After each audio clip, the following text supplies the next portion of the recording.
Okay, just left the hospital. Didn't get to see his doctor. And I stayed as long as I could. But I have to go and get to the pharmacy and get to the grocery store before supper time, which now I don't know if I'm going to make it before the pharmacist goes on lunch. I might. Oh, they just ran a red light. I might not.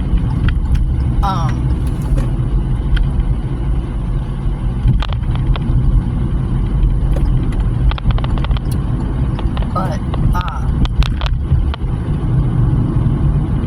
yeah. He said he had a good breakfast. I stayed till they brought his lunch.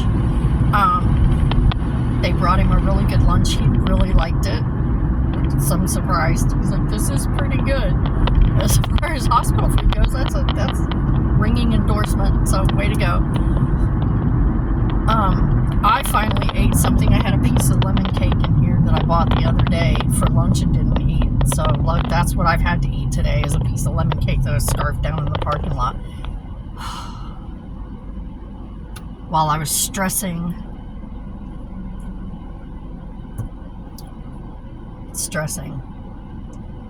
talking to my sister, the one that I said takes after him, Drama. Oh, I wonder where she gets that from.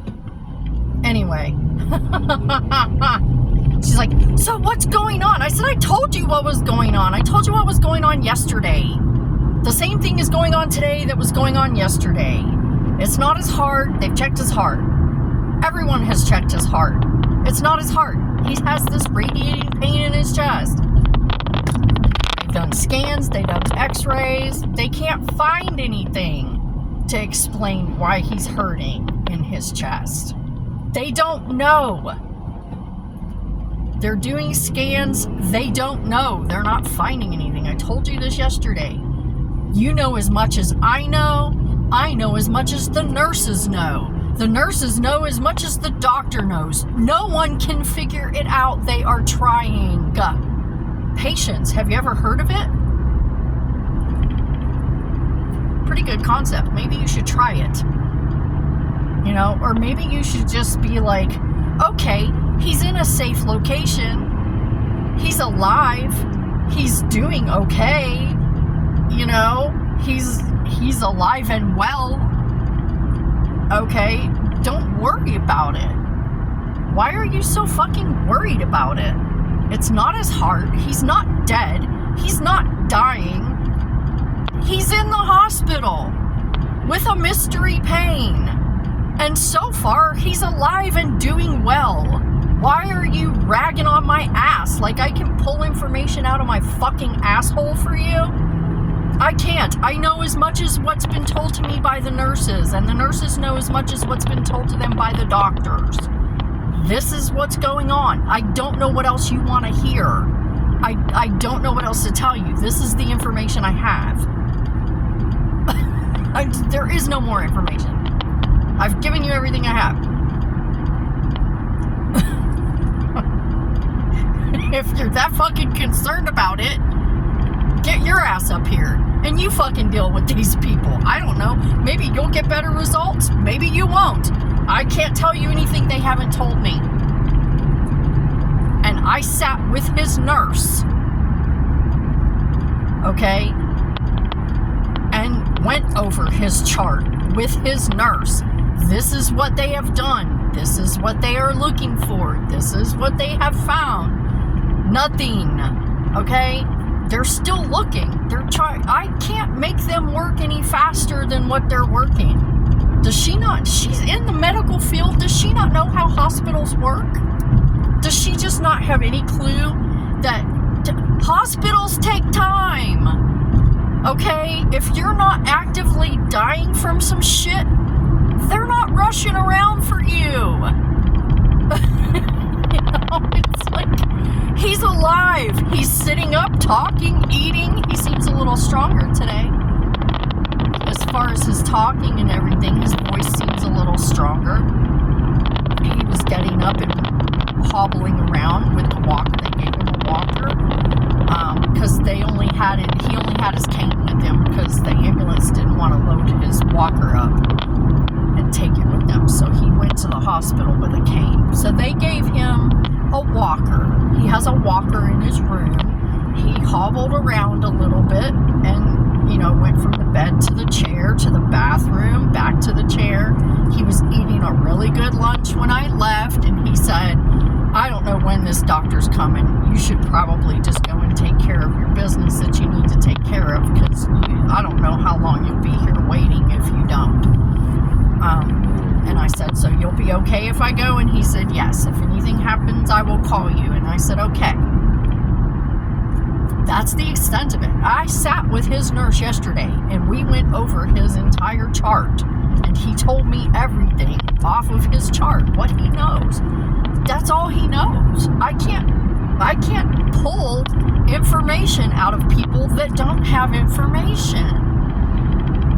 You know?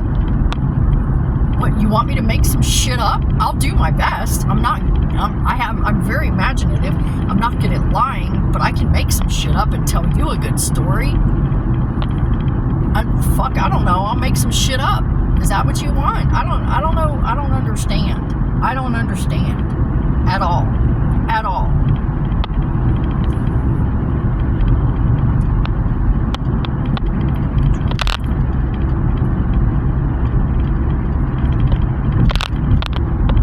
I mean, until we find out anything, can you just be glad he's in a safe place? Where people are keeping an eye on him? You know, they're not mistreating him. They're feeding him. They're giving him stuff that he wants. They're helping him, whatever. Can you just be happy about that? I am. I'm happy. You know? So they didn't find out yet. We're not paying for that shit. The VA is paying for that shit. It ain't money out of my fucking pocket. And he's fine. What's he doing in the hospital that he's not doing at home? Nothing. Watching TV? He's not watching TV. I asked him about it. I said, did you turn your TV on? He said, no, I don't want to watch it because I don't want to see any bad news. And I said, well, you might find a channel that doesn't have any bad news. You should turn your TV on, because he watches TV constantly. The TV's on like all day long. That's his best friend. And I said, well, turn your TV on. You can watch some TV. You know, that's the only thing he's not doing that he does at home. He sits at home and he goes from the kitchen to the bathroom to the living room to the kitchen to the bathroom to the living room to his bedroom. He hobbles around the house and he watches TV. That's what he does. The only thing that he is not doing in the hospital right now is watching TV.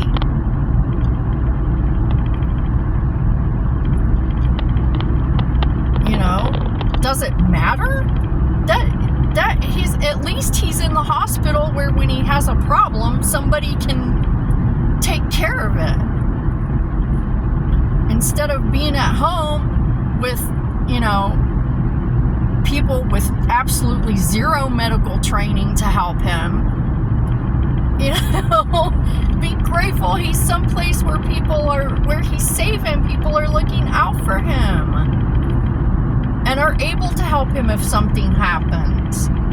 You know, you can't just be glad of that and just be patient and wait, and eventually we'll find something out. Just, if you're that fucking distressed, then fucking hop on a plane. You come and deal with it. You come and fucking deal with it. I don't know. I don't know what else to fucking tell you. That's life. It's life. Sometimes you just don't know. And then you're patient and you wait. And eventually you find out. It may not be what you want to hear, but that doesn't make it false. But, you know, eventually you find out.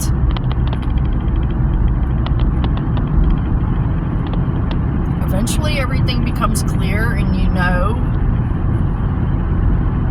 That's why I said it's called patience. You might want to try it. It's kind of helpful. I mean, I'm just glad he's someplace where he's safe. That where people are able to keep a better eye on him than I can. Because, you know, I have a life too that I have to deal with on the daily. I have work, you know. Today I don't, but I mean, I have errands to run. I have, you know, if he were at home, he'd be left at home alone while I run my errands. At least here he's got medical staff, you know, till they figure out what's wrong with him. I don't know. And it's, oh, she's getting on my fucking nerves with that shit. I hate when people ask me shit. And I'm like, I don't know. And then they get mad at me. What do you want me to do?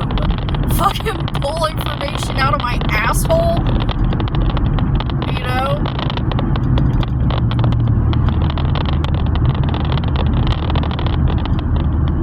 I know as much as everyone else does. This is what I've been told. This is what I know. If you don't like it, I'm sorry. I mean, I can make some shit up for you, but, you know. That's my trigger. These are my triggers. All of my triggers rolled into one. My sister. That's it. And sometimes my dad. Because everybody thinks that just since I'm the youngest, okay, they don't look at me and see an almost 60-year-old person who's lived a lot of life. They look at me and they see tiny little me, youngest baby of the family, you know.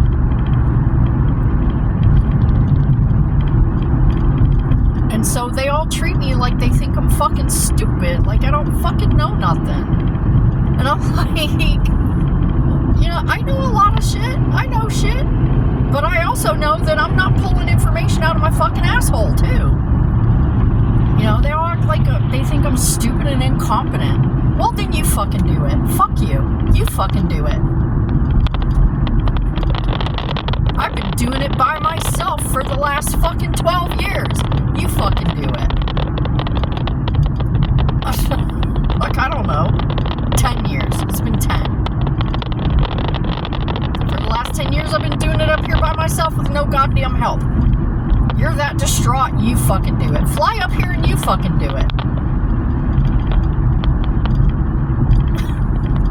You fucking do it. Since I'm just so incompetent, you know? They do. They act like that. And it just pisses me off. That it's just like, no, I'm really not. If you weren't such a fucking narcissist and such a fucking pain in the ass, you'd understand that I'm not.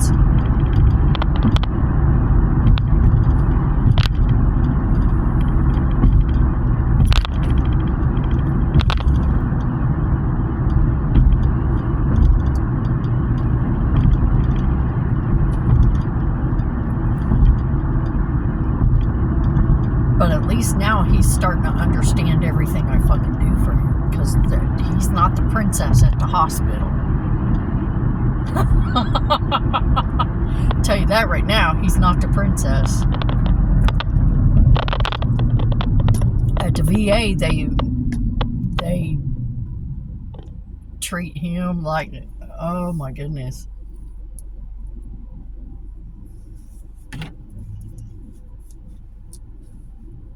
It's funny because one time at the VA, he said, you guys treat me like I'm the president. And she goes, oh no, honey, we treat you better. Which is true. When he's in the VA hospital, they fawn over him. They really do.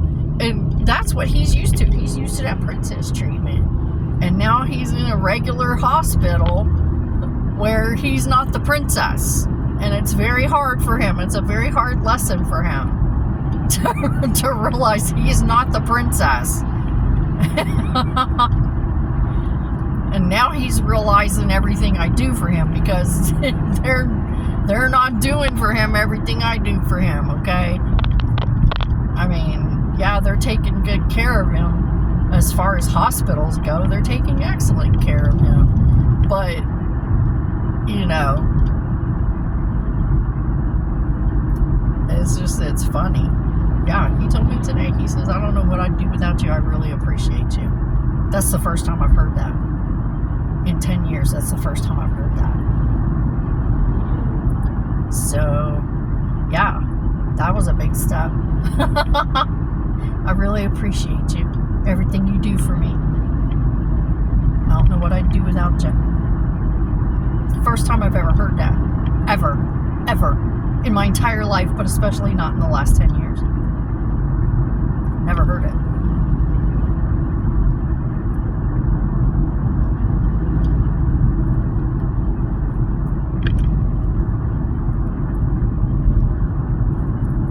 Oh, wow. Gas here's $3.49. I'm overpaying by a lot.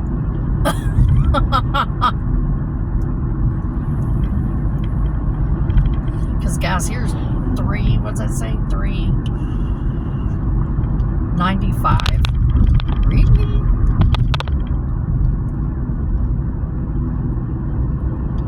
And they're almost right across the street from each other. That's crazy.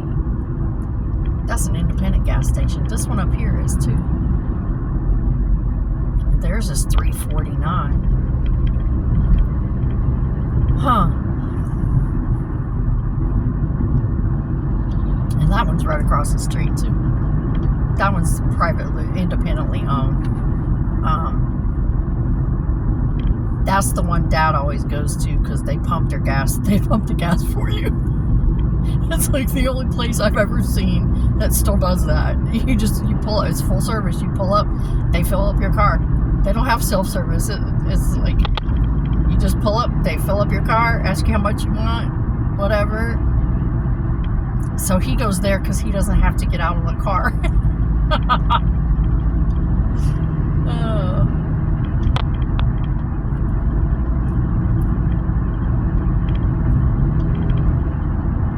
I might make it before the pharmacy closes for lunch.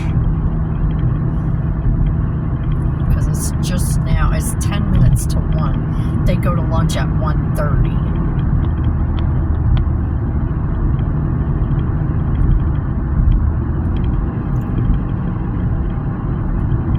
Since work is right next to the pharmacy, I'll just go there and get the few things I need. That way, I know I'll find them. First of all, I need to get some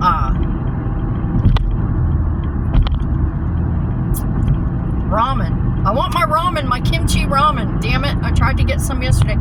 It's everyone's favorite flavor, dude. For real. Because every time I'll fill the shelf. And I'm like, oh good, I just put out like 3 cases of this ramen. And I'll come back and later, before I leave, and I'll grab some, like 6 or whatever. And I come back at the end of my day, and it's gone. And that's why I was ordering it from Amazon. I had to order it from Amazon because I tried getting it for like a month. Every time I go to get it, it was gone. I was like, well, fuck. It's everybody's favorite, though. That Nongshim in the bowl. Nongshim ramen. Kimchi, spicy kimchi flavor ramen in the little bowl. It's delicious. It's so good. Oh, so good. It's just the right amount of spicy. It's not like Shin ramen. It's not that spicy. It's got a little kick to it. It's got a little bit of spice to it, but not so much that you can't enjoy the flavor. That's what I think about spice. I don't like my food super spicy, so bad that I can't even taste the good flavors because it's just like eating off all my taste buds. But yeah, that's a really good flavor. I'm telling you, it's really delicious. I bought some rice yesterday. The one that you put in the microwave.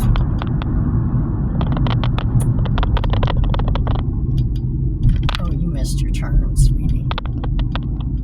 I'll tell you right now, you missed your turn. Okay. But it's the one that's already cooked and you just put it in the microwave. I bought some of that yesterday. And I went to get the ramen and it was gone. And there was just some there. I was like, damn it! I just saw it like an hour ago. It was gone. I'm like, okay, that's fine. It's fine.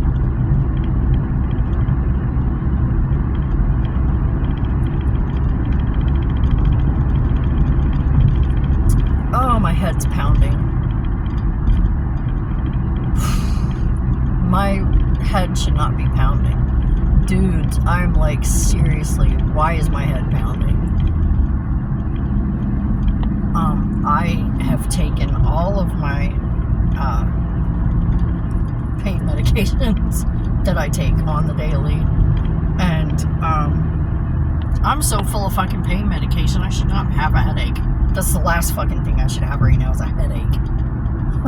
Fuck. Are you kidding me? Ooh, I might make it. I might not. You know what? I think what I'm gonna do is just go home. I'm almost home. I'm just gonna go home and eat some lunch. And I think that'll, like, settle me down a little bit. And,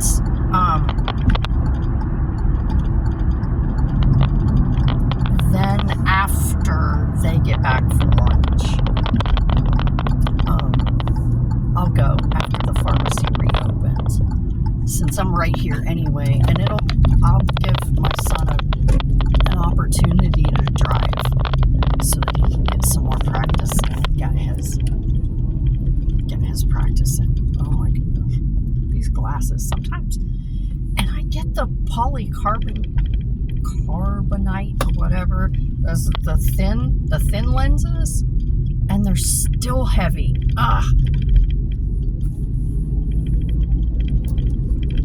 They still weigh on my nose. I don't know.